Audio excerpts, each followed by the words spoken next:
اس کا کافی بڑا امپیکٹ ہے ہم سب کی زندگیوں میں.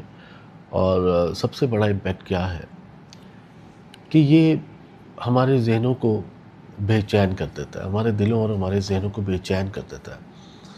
اور جو بے چینی ہوتی ہے، جب وہ بے چینی ہوتی ہے تو ہم ڈسٹرب رہتے ہیں.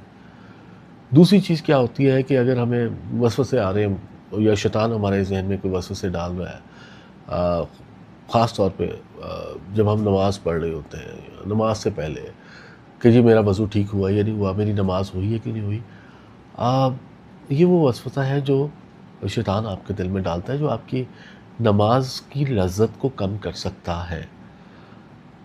تو یہ بہت بڑا امپیکٹ ہے.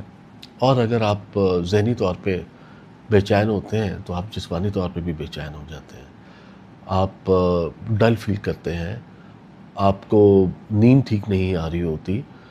اور تیسری چیز، یہ وہم وسوسے اندیشے کیا چیز کرتے ہیں، یہ آپ کے عمل کو روکتے ہیں.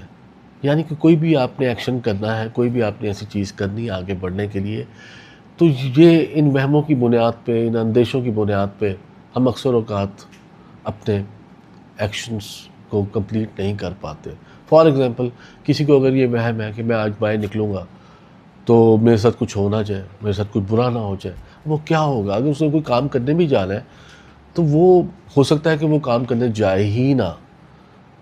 اور اگر جائے گا بھی تو اگر وہ اس وہم کے ساتھ جا رہا ہے تو آپ یہ سوچیں کہ پھر وہ کیا کام ہوگا. تو آپ کے ایکشنز کو، آپ کے آگے بڑھنے کے عمل کو روکتا ہے یا روک سکتا ہے. تو امپیکٹ تو اس کے بہت زیادہ ہے.